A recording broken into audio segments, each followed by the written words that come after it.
algunas estructuras o algunos mecanismos que se han generado o que se han desarrollado filogenéticamente para,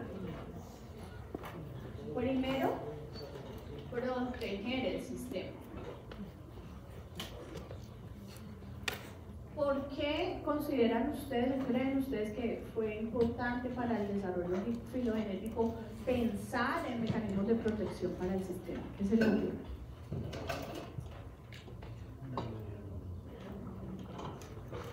Repito, ¿por qué creen ustedes que, no sé, el buen Dios, la evolución, lo que sea, dijo, vamos a generar mecanismos de protección para el sistema?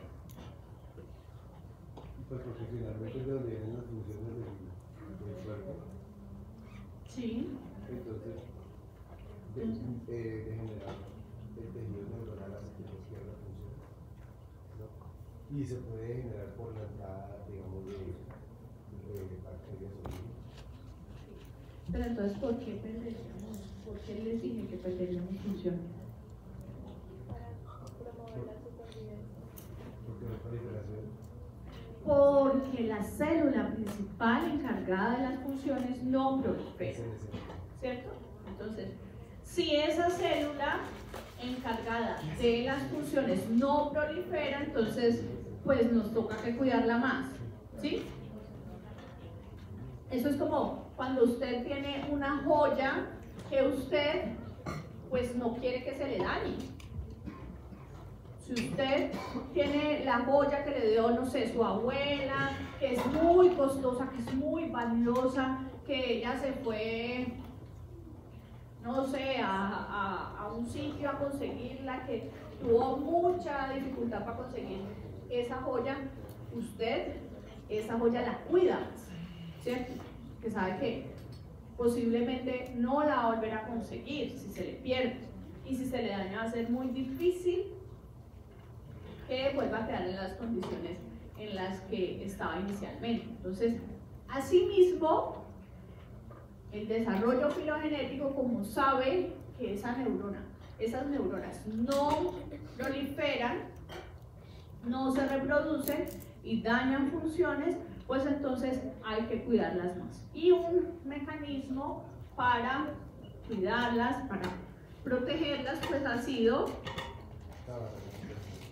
inicialmente que el encéfalo se encuentre soportado por sistema óseo, ¿cierto?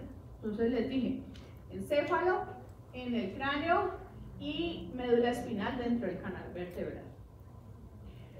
Pero aparte de eso, entonces, tenemos también unas estructuras que van a estar, unas membranas, perdón, que van a estar alrededor de todo el sistema.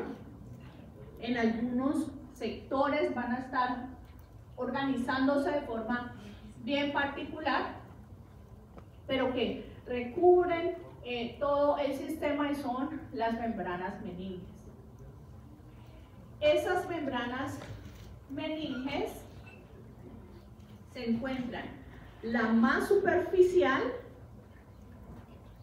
que es esta de aquí, va a estar adosada al cráneo. Este es el hueso del cráneo. Y esta, que es la más superficial, se llama la dura madre, se encuentra pegadita del cráneo. Y se llama dura precisamente porque es así.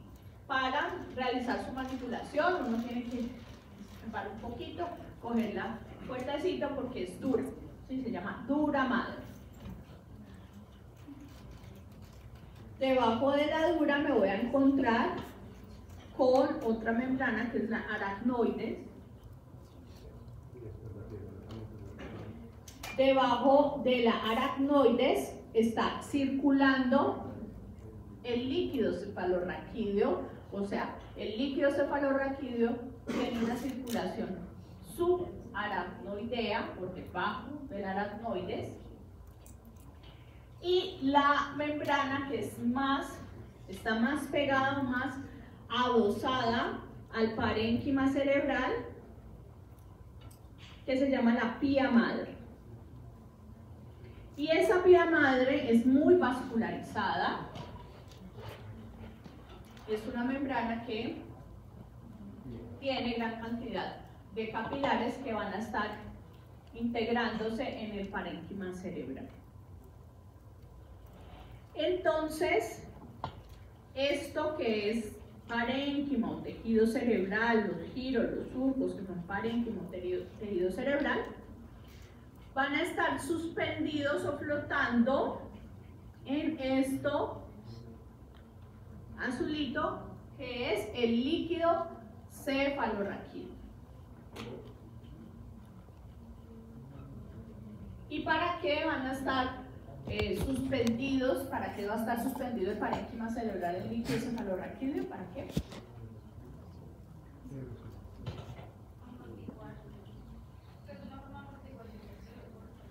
Exactamente. Entonces, ¿qué hace el líquido cefalorraquídeo? Genera un efecto mecánico que evita que el tejido cerebral, ante el movimiento, se vaya a estar golpeando con el cráneo. Si se golpea con el cráneo, si no tuviera líquido cefalorraquídeo, pues estaríamos teniendo traumas craneoencefálicos ante cualquier movimiento sencillo. Entonces, esto permite que nosotros podamos correr, que podamos hacer ejercicio, nos podamos mover cuando vamos en un carro y frena muy rápido y no necesariamente terminemos en una unidad de urgencias por movimientos como estos. ¿Listo? Entonces, son sistemas de protección que se han generado para sostener o preservar la integridad del tejido cerebral. Listo. Y aquí pues estamos viendo un zoom de esa imagen. Vamos a estudiar entonces las células del sistema nervioso a partir de una organización por sectores. Esos sectores se van a llamar de aquí en adelante los compartimientos del sistema nervioso. Cuando hablamos de compartimiento, ¿cómo a qué nos referimos? ¿A qué hace referencia la palabra compartimiento?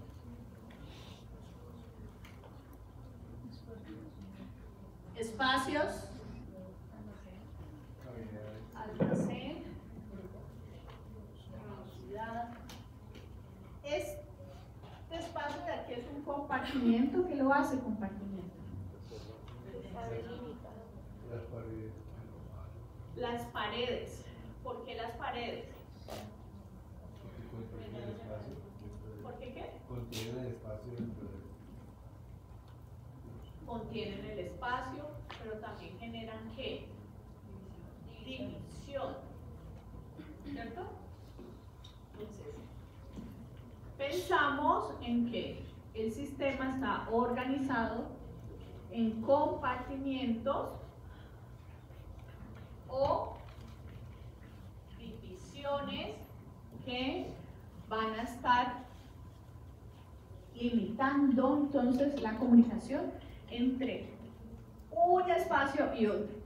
Las paredes permiten que se divida y si nosotros cerráramos, pues vamos a evitar totalmente la comunicación con el exterior, ¿cierto? Más o menos así funciona el sistema y sus compartimientos. Nosotros tenemos sectores, divisiones que están relacionados funcionalmente con algunas actividades que les voy a explicar y que tienen cierto grado de limitación en su comunicación, pero no es una ausencia total de comunicación. O sea, entre esos espacios, entre esas divisiones, sí debe haber cierto grado de comunicación, pero es una comunicación, digámoslo, preferencial. No es abierta, no es total. ¿Listo? Entonces vamos a estudiar los compartimentos del sistema nervioso. Vamos a ver un compartimento vascular, que en este caso el compartimento vascular va a estar en relación con la sangre,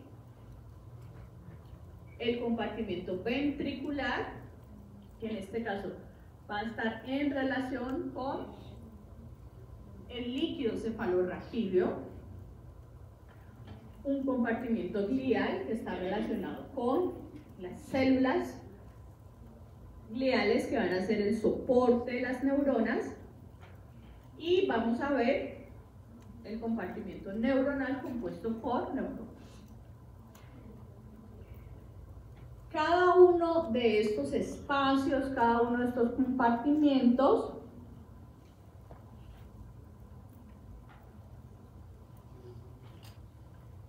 tiene unas células específicas, principales para esos compartimientos. Entonces, el compartimento vascular va a estar compuesto por células endoteliales. Les dije que ese estaba en relación ¿con qué? Con la sangre. El compartimento ventricular está compuesto por células ependimarias. Les dije que ese estaba en relación con el líquido cefalorraquídeo. El compartimiento glial compuesto por células gliales, claramente, y el compartimiento neuronal compuesto por neuronas, por células nervios. Y si observamos cómo está organizado todo el sistema, como les dije al principio, está destinado a preservar o conservar a la neurona, que es la célula principal, porque ella no prolifera. Entonces ustedes pueden ir mirando cómo la neurona se encuentra en el centro y alrededor de ella se organizan las otras células de los otros compartimientos, ¿sí? Entonces esto que ustedes ven aquí son células gliales, esto que ven aquí son células ependimarias, y estas que ven aquí ustedes son células endoteliales. ¿Listo? Entonces, todos los otros compartimientos se organizan para, en algunos casos, contener la célula o para favorecer el funcionamiento de la célula, de la neurona. Vamos a ver cada uno de ellos. Primero, el compartimiento vascular, que les dije que está en relación con las... ¿Qué tipo de célula les dije que hacía parte de ese compartimiento? Endotelial. Entonces vamos a ver las características de las células endoteliales. ¿Qué recuerdan acerca de esas características?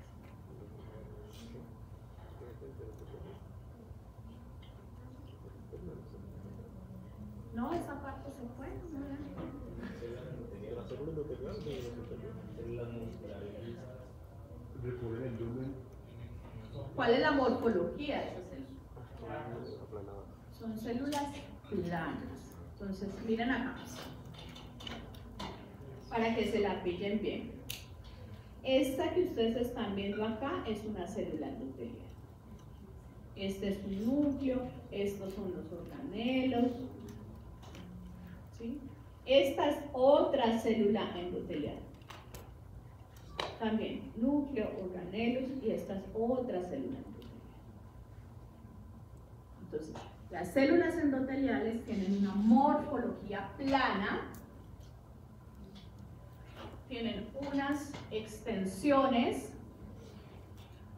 que se forman o que forman una especie de arco para unirse con otras células endoteliales, así como se observa en la imagen.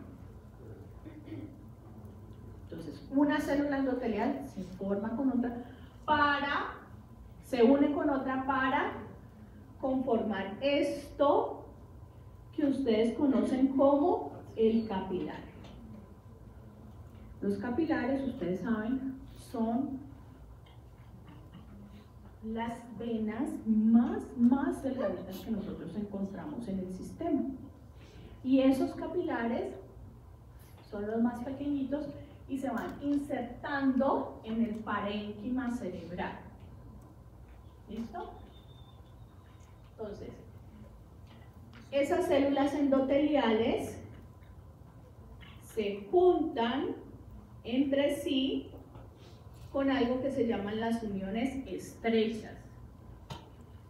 Y esas uniones estrechas van a estar cerradas o selladas con unas proteínas que tradicionalmente se han conocido como proteínas de cierre, que se llaman claudinas y ocludinas. O sea, en los otros sistemas podemos encontrar otras uniones entre las células que se dan por otras proteínas, pero estas son específicas proteínas de cierre que forman entonces uniones estrechas. ¿Cómo es que se llaman las células, las proteínas? Claudinas y ocludinas. Muy bien. Entonces, el cierre que van a generar va a formar el capilar y, por supuesto, dentro del capilar pues va a estar circulando la sangre. Es importante también comprender que esas células endoteliales tienen unas características diferentes. Estas células, aparte de unirse con proteínas claudinas y ocludinas, no tienen en su membrana algo que se llaman fenestras o espacios que vayan a permitir el ingreso y salida de moléculas del interior hacia el exterior y viceversa. O sea, células endoteliales no tienen fenestras y tampoco tienen vesículas pinocitóticas, o sea, no tienen vesículas que hagan una apertura hacia espacio extracelular y que ingresen moléculas al interior citoplasmático. Eso no lo tienen esas células. ¿Listo? Entonces, resumimos las características de las células endoteliales. Forma plana, ¿cierto? Se unen por uniones estrechas con proteínas ¿qué? Claudinas y ocludinas. ¿Sí? ¿Tienen o no tienen fenestras? No tienen fenestras. ¿Cuarto? No tienen vesículas pinocitóticas. ¿Listo? Entonces, esas células endoteliales con sus características van a generar un mecanismo de cierre. Adicionalmente, es importante que ustedes sepan, dentro de esta o al interior del capilar, esto que es membrana celular, que está compuesto por la membrana de la célula. Exactamente, por una bicapa lipídica. Entonces, esta membrana compuesta por una bicapa lipídica que está hacia el interior del capilar se llama membrana lúmina. Y esa membrana es la que les dije, no tiene tampoco fenestras y todo esto, pero va a tener unas proteínas que van a estar metidas en las membranas y que van a permitir el paso selectivo de algunas moléculas del interior del capilar hacia la parte citoplasmática o intracitoplasmática de la célula endotelial. ¿Listo? Y entonces esta de acá se llama la membrana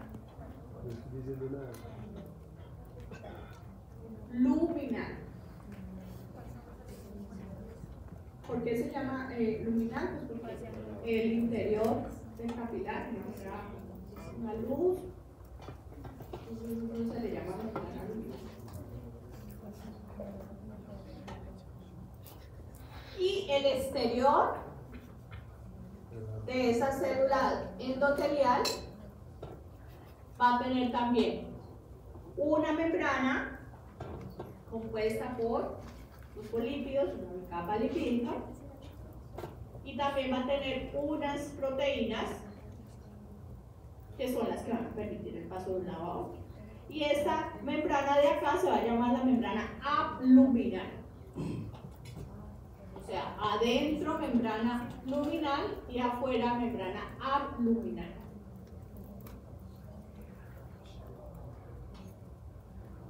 O sea, esas características de las células endoteliales,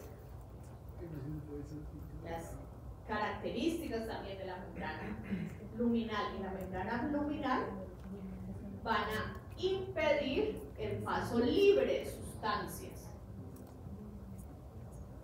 Hay algunas sustancias que van a estar atravesando por allí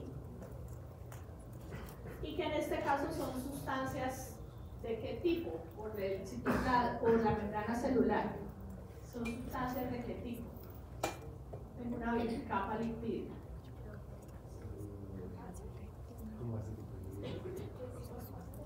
¿Qué pasa por la capa lipídica?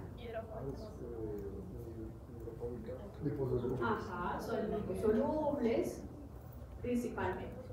Y las otras sustancias que van a pasar por transportadores, por esas proteínas que van a estar ancladas en la membrana abluminal y la membrana abluminal. O sea que no hay un paso libre de sustancias, es un paso selectivo de sustancias. ¿Está claro? ¿Sí? Sí. Adicionalmente, el capilar va a tener alrededor esto, ustedes ven de rojito, que se llama la membrana basal, que es una membrana compuesta por elementos de matriz extracelular, que también va a estar impidiendo el paso de cualquier sustancia. Y adicionalmente, a la membrana basal, al exterior de la membrana basal, se le va a unir esto que estoy señalando acá, que son las extensiones de una célula glial que vamos a ver ahora. ¿Sí? Y que ustedes ven que forma como una especie de, se le llama así, pie sobre el capilar. Y se llama así, el pie chupador, los podocitos.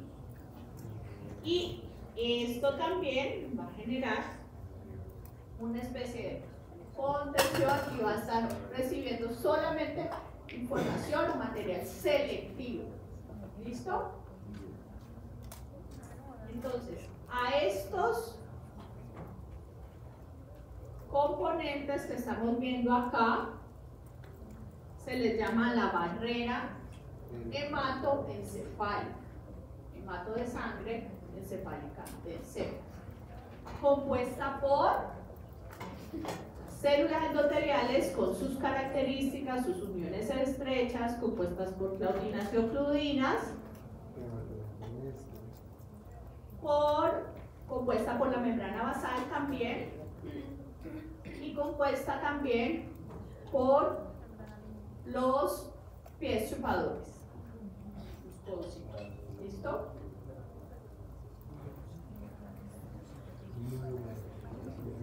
Entonces, sí. Entonces, ¿qué pasa al interior de la célula? Ya vimos lo que pueda atravesar membranas, sustancias que vayan a ser liposolubles, o lo que pueda tener algún transportador que permita el ingreso de moléculas del interior del capilar hacia el interior de la célula endotelial y que también puedan atravesar, digámoslo, al ambiente intercelular. ¿Listo?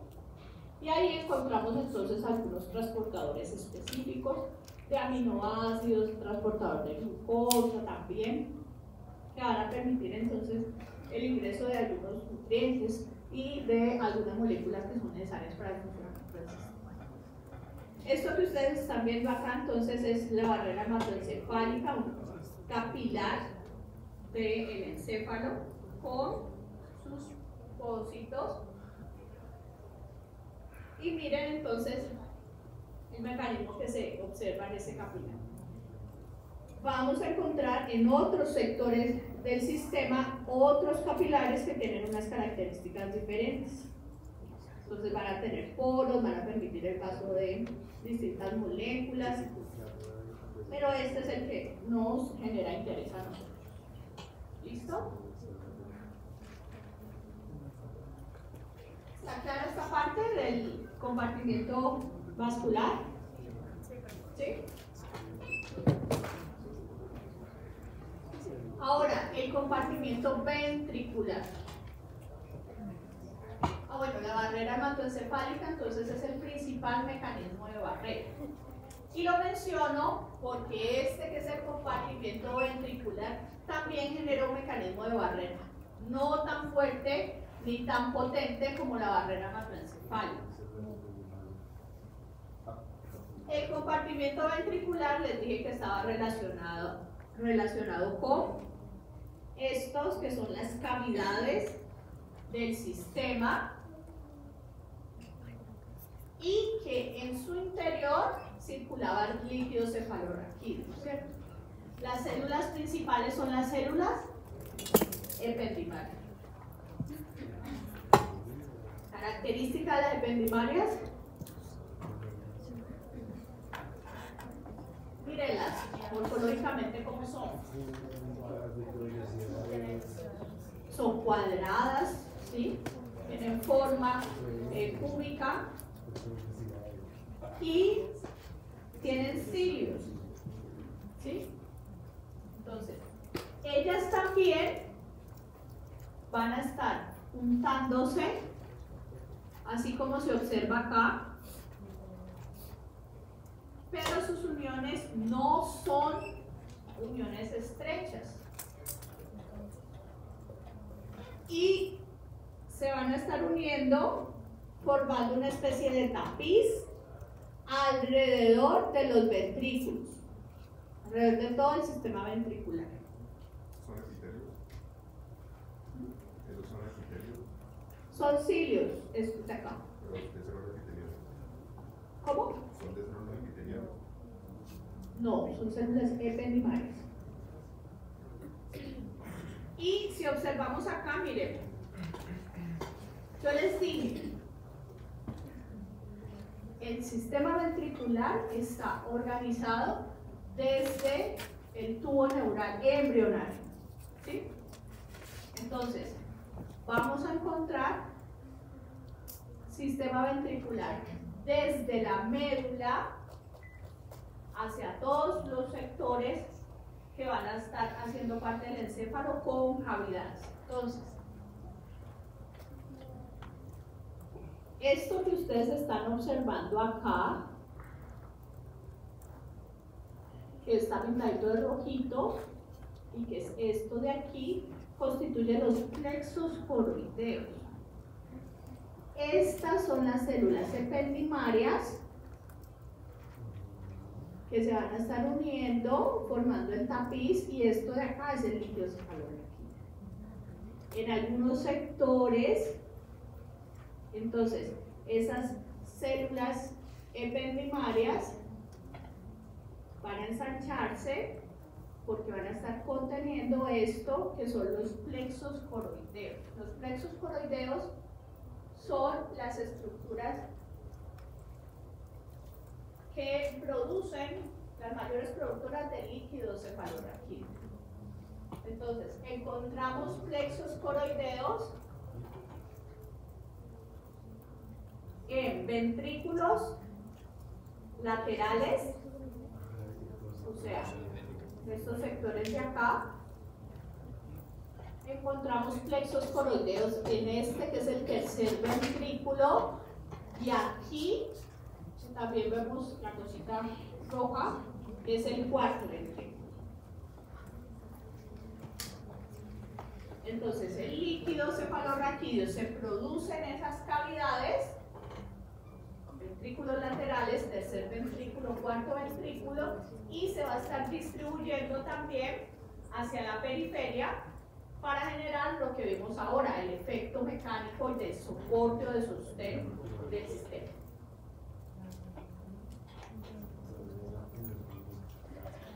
Este tapiz, esta unión de esas células ependimarias, se ha relacionado tradicionalmente más con efecto de excreción de moléculas o de sustancias que ya no se utilicen para el sistema.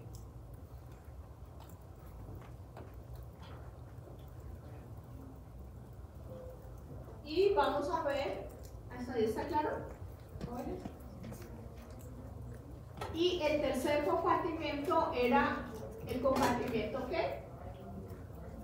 Glial. Profe, o sea, ¿qué podemos repetir lo último de la expresión de las sustancias? Así como tenemos barrera hematoencefálica que impiden el paso libre de sustancias que solamente generan un paso selectivo de sustancias, el mecanismo de barrera que producen las células ependimarias pues también va a estar impidiendo el paso de todas las sustancias, pero casi siempre se ha relacionado más con mecanismos de excreción o de salida de moléculas, sustancias que ya no se usan, carga iónica que pueda estar en aumento. Pero desde el líquido se puede. No, del sistema hacia afuera. Por eso, del líquido hacia el ejercicio o el cuadro.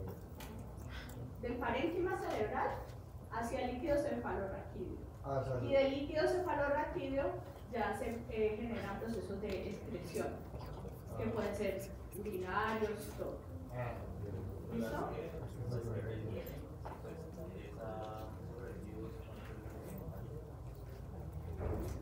No retiene. Acuérdense que es un tapiz. Entonces es como si la célula, cada uno de ustedes que están aquí sentados fuera célula ependimarias. ¿Sí? Entonces, por estos sectores de aquí, las sustancias van a salir a sistema ventricular y de ahí van a generar procesos de excreción. Salen al sistema ventricular y llegan a líquido cefalorraquídeo. ¿Listo? Y se excretan. Y también, pues obviamente el líquido cefalorraquídeo tiene algunos procesos de recambio. pero este líquido cefalorraquídeo es estéril. ¿Cómo? Este líquido es estéril, se transforma, ¿no? ¿Cómo así? O sea, es estéril, es como protegido. Tiene, o sea, muchos métodos de regulación para que no se pueda pasar y entrar al líquido. Ah, claro. Bueno, no tanto. Porque es que cuando yo lo estudié, digamos, en vacaciones, hice como una base de análisis y nos decían que es el líquido es estéril y que dice que digamos, cualquier sustancia pueda entrar al líquido cefalorraquídeo. No tanto, porque usted, por ejemplo, puede identificar por líquido cefalorraquídeo niveles de sífilis. ¿Sí? Entonces, la sífilis es una enfermedad de transmisión sexual que tiene niveles y que cuando llega al sistema nervioso, que es el nivel más alto, digámoslo así, de afectación de la enfermedad, entonces llega al sistema nervioso y puede generar una demencia por sífilis. ¿Sí? Entonces, cuando se sospecha demencia por sífilis, lo que se hace es tomar una muestra de líquido cefalorraquídeo y se encuentra que el líquido cefalorraquídeo está la sífilis. Entonces ya se dice, está allá arriba. Entonces no es un mecanismo de barrera tan fuerte, sí genera barrera. Entonces entiendo lo que usted está diciendo, pero no tan fuerte como el de la barrera hematocefálica. Muy bien, las glías es el otro tipo de célula del sistema nervioso que es súper importante para el funcionamiento de la neurona. La glía y la neurona tienen una relación, o más bien, la neurona tiene una relación codependiente con la glía. ¿Por qué? Porque la neurona no puede funcionar sin la actividad glía. Antes, hace mucho tiempo, se pensaba que la glía solamente era una célula que generaba algún tipo de sostén estructural. Entonces, se creía que la glía se organizaba de tal manera que podría generar como una especie de andamio para la estructura de la neurona. Paulatinamente nos hemos dado cuenta de que la neurona tiene, por supuesto, su citoesqueleto, que se puede organizar también, tiene proteínas del citoesqueleto que hacen que genere estructura, que la estructura que le da la glía a nivel físico es necesaria, pero no es lo único, y que aparte del sostén físico estructural de la glía tiene una función importante a nivel metabólico para el funcionamiento de la neurona. Entonces hay distintas glías con unas funciones específicas, pero en general nosotros podemos decir que hay unas funciones que abarcan para todos los subtipos de glías. ¿Listo? Entonces, una función, por ejemplo, la glía es que genere la cantidad de sustrato iónico que requiere la neurona para la realización de la sinapsis. Regula los niveles de pH extracelular, regula los niveles de agua,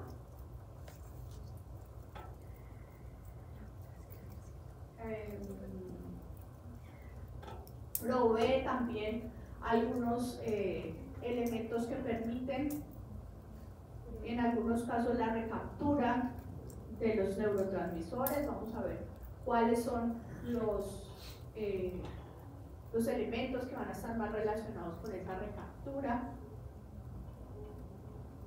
Y en general podemos decir que el soporte también para la producción de energía de la neurona es súper importante, porque la glía le provee a la neurona lactato, piruvato y glutamina, que son necesarias para que ella pueda producir la energía que requiere para la realización de la sinapsis. Profe, O sea, toda la energía que tiene la neurona, ya vamos, la utiliza para la realización de la sinapsis. Y sin el apoyo de las glías, pues ella no podría tener maquinaria energética para el sostén de ella misma. Profe, que mi pregunta era que si íbamos a ver, digamos, la función de las glías en general o vamos a hablar de cada una específica. Voy a hablar de cada una de ellas, estoy haciendo la introducción. ¿Listo? No te enojes, que ya vamos para allá. No, yo no me enojo, sino que todo... No lo regañe, está muy bien, está pendiente. ¿Qué tal si a mí me olvidara? Mentira, eso no me olvida, pero si me olvida, usted me acuerda.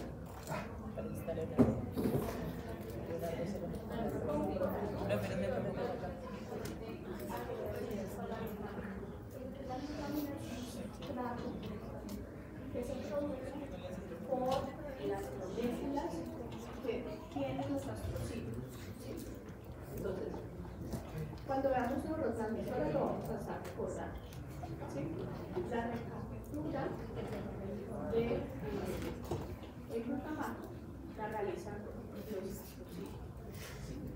Y en el ingreso del glutamato, la sustancia se cliva para producir vitaminas y esa vitamina se devuelve a la neurona para que ella tome.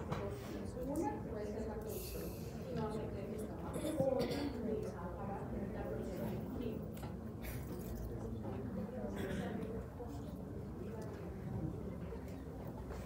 eso lo vemos en los transmisores de la próxima clase. Yo les hago una síntesis. Listo, tenemos dos tipos de guías, unas guías grandes y unas guías pequeñas. Las guías grandes se reconocen porque el soma de esa neurona es claramente mucho más grande y dentro de esas encontramos los astrocitos y los oligodendrocitos. Los astrocitos claramente son más grandes que los oligodendrocitos. Dentro de esos encontramos astrocitos fibrosos, que son como el top, que son los más grandes, seguido de los astrocitos protoplasmáticos. Vamos a verlos ahorita cada uno. Y después los oligodendrocitos, que van a tener un soma más pequeño que estos otros dos, pero también entran en la categoría de los astrocitos grandes. Y la microglía o la glía pequeña, que también la vamos a ver ahora. Listo, voy a empezar aquí. Este de acá es un astrocito fibroso. Les dije que era el astrocito que tenía el soma de más grande tamaño. Si ustedes observan, van a tener unos procesos, unas prolongaciones bastante largas y amplias, y esas prolongaciones son las que van a ir a los capilares para formar los pies chupadores. O sea, los astrocitos fibrosos hacen parte de la barrera hematoencefálica porque ellos constituyen los pies chupadores. ¿Claro? Estos astrocitos cumplen las funciones que les dije ahorita, pero adicionalmente los vamos a encontrar cumpliendo esas funciones a partir de los pies chupadores, que van a ser estructuras que van a permitir el ingreso de la información a nivel del citoplasma de los astrocitos para que después esas moléculas vayan a estar llegando a la célula, a la neurona. Y los vamos a encontrar predominantemente en sustancia blanca. Astrocitos fibrosos en sustancia blanca. Ahora, estos de acá son astrocitos protoplasmáticos. Tienen un soma grande, no tan grande como los fibrosos, pero sí está categorizado dentro de las guías grandes, y tienen unos procesos más cortos, mucho más divididos, mucho más intrincados. Los astrocitos protoplasmáticos se encuentran predominantemente en sustancia gris, y una de sus funciones son los procesos de recaptura del neurotransmisor. Entonces, son astrocitos que van a participar de el cierre de la hendidura sináptica, van a estar protegiendo la hendidura sináptica para que los procesos de neurotransmisión se den de manera adecuada. Entonces, predominan en sustancia gris o blanca. Gris. Muy bien.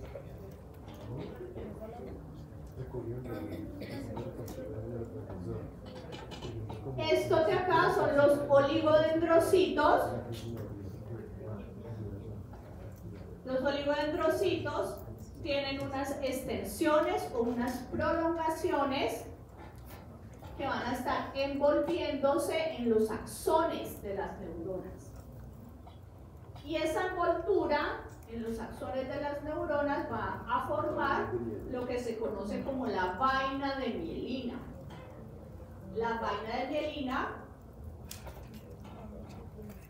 es una envoltura compuesta por esfingolípidos que funciona como aislante eléctrico,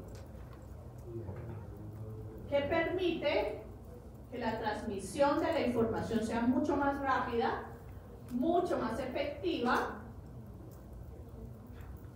y que favorece entonces la ejecución de actividades motoras y actividades sensitivas.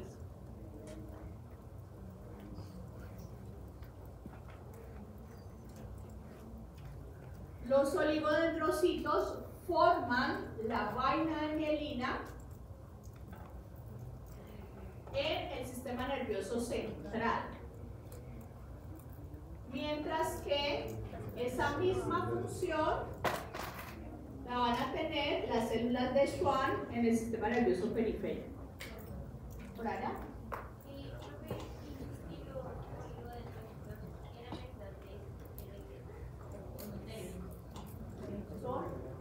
Funcionan como aislantes eléctricos para el transporte del impulso nervioso.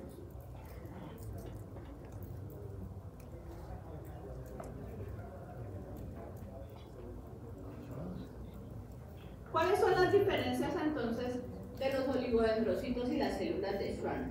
Oligos los encontramos en el sistema nervioso central y células de Schwann periférico. Y los oligodendrocitos, sus procesos pueden envolver a distintos axones. Las vainas de mielina en el sistema nervioso periférico se dan por las células de Schwann que van a estar envolviendo solamente a un axón. Y las microglías, que son las células más pequeñas, son un tipo celular muy particular, ya que estas células tienen un soma pequeño, las vamos a encontrar en el adulto, en el adulto normal en menor cantidad. O sea, si yo en este momento tuviera la posibilidad de abrir los cerebros de ustedes y hacerles una sacarles un pedacito de cerebro, hacerles una división con IVA 1, tendría que tener poquitas células. Ustedes tienen muchas células, quiere decir que el cerebro de ustedes está enfermo por alguna razón. ¿Listo? Pero no tengo la posibilidad de hacer ese experimento con ustedes. Entonces, estas células son células consideradas satélites. Se encuentran en poca cantidad en el cerebro adulto normal, pero ellas, como son células satélites, van a estar viajando por distintos sectores del cerebro, van a estar realizando sensado y identifican situaciones de daño, injuria, para generar procesos de proliferación celular, o sea, aumentan su tasa de proliferación, realizan actividades de fagocitosis, entonces son capaces de tomar elementos dañinos, incorporarlos a su citoplasma, por eso se vuelven más grandes y constituyen el sistema de defensa del sistema nervioso. ¿Listo? Todas estas, que son células gliales, a diferencia de las neuronas, tienen capacidad de proliferación. Entonces, esas microglías alertan y señalizan a los astrocitos, por ejemplo, para que también incrementen su tasa de proliferación en situaciones de daño o injuria. Y allí es donde los astrocitos pueden generar proliferación relacionada con cicatrices cerebrales. ¿Listo?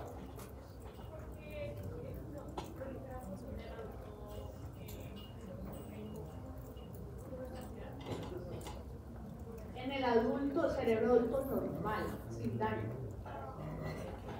Por ejemplo, aquí en la microglía, ¿quién A los astrocitos, para que aumenten su tasa de proliferación. ¿Sí? Y en algunos casos, en los sectores que están dañados, pues generan cicatrices. O sea, ¿qué sirve que aumente la tasa de proliferación? Uno es que los astrocitos tienen la capacidad de, o aumentan su tasa de proliferación, no solamente para producir pues otras células y generar cicatrices, sino que también aumentan las actividades metabólicas que están relacionadas con el sustrato de la neurona. ¿Sí?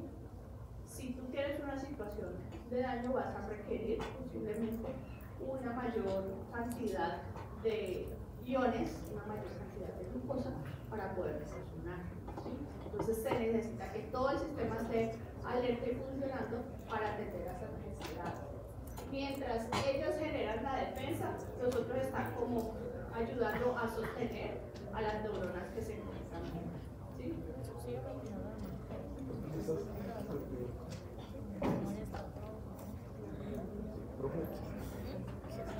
Listo, estas son imágenes de algunos astrocitos.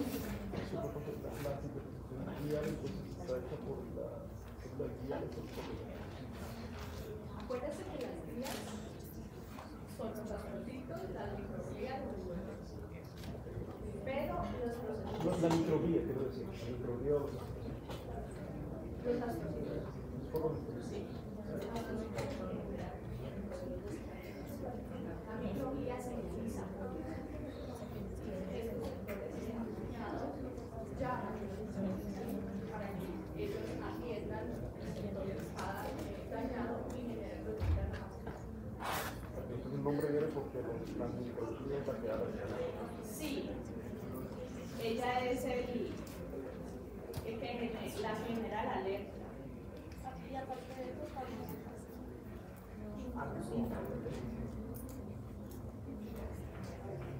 Listo, chicos, miren esta imagencita de acá. ¿Estos qué astrocitos son? Fibrosos, ¿cierto? Estos de acá son unos típicos oligodendrocitos, generando vainas de mielina, diferentes axones. Esta de acá es una neurona. Esto de acá es vaina de mielina. Y pues células o procesos de los oligodendrocitos. Hay algunos sectores que van a estar en el axón desprovistos de mielina, que son estos de acá. Esos sectores desprovistos de mielina se llaman los nodos de Rampier.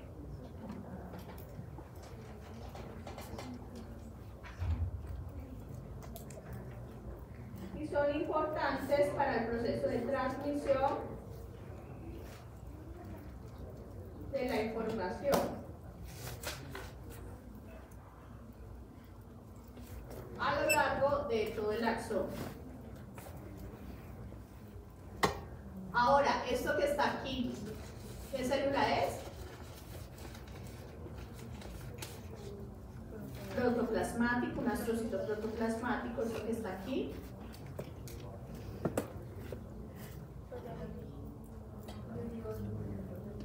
No, este es el oligo.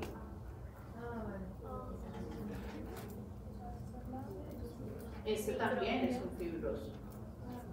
Entonces, el fibroso puede tener un proceso que va hacia un nodo de Rampier para proveer la información iónica que se requiere para hacer ese recambio que van a ver ustedes con la transmisión del impulso nervioso, y otro proceso que puede estar formando un pie chupador, por ejemplo.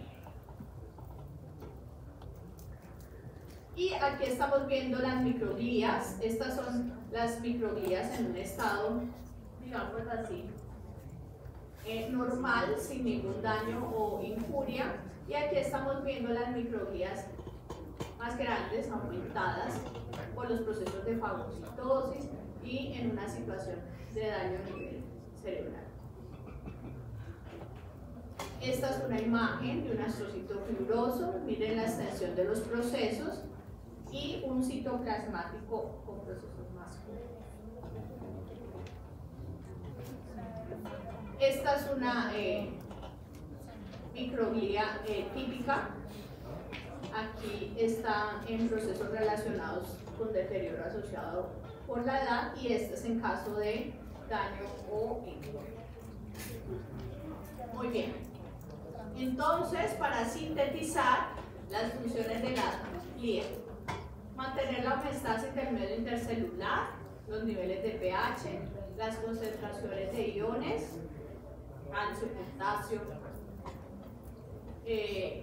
cloro también, sodio, aislar la hendidura sináptica. Si pensamos en aislar la hendidura sináptica, pues hablamos de los astrocitos, en este caso protoplasmáticos, producir procesos de cicatrización tras una lesión, sabemos que participan más los astrocitos en eso, hacer fagocitosis tras una lesión, las microglías, funcionar como aislante eléctrico, en el caso de las vainas de mielina, por los oligodendrocitos, y hay una glía, que esta no la expliqué, pues no es como tan relevante para el curso, porque este no es un curso de neurodesarrollo, pero se las voy a mencionar, que es orientar a las neuronas en la neurogénesis. El sistema nervioso se forma a partir de glías. Todas las células son células gliales inicialmente. A medida que se va avanzando en los procesos de diferenciación neuronal, algunas de esas glías envían sus procesos hacia sectores de la corteza cerebral. Y otras glías empiezan a trepar por esos procesos y llegan al sitio donde tienen que quedarse.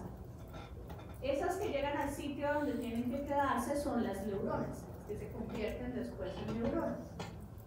Las glías iniciales, las que enviaron sus procesos, son glías que se llaman glías radiales. Son glías que orientan a las células durante el proceso de neurodesarrollo. ¿Listo? ¿Preguntas hasta allí, jóvenes? Para que vamos a las neuronas y terminemos.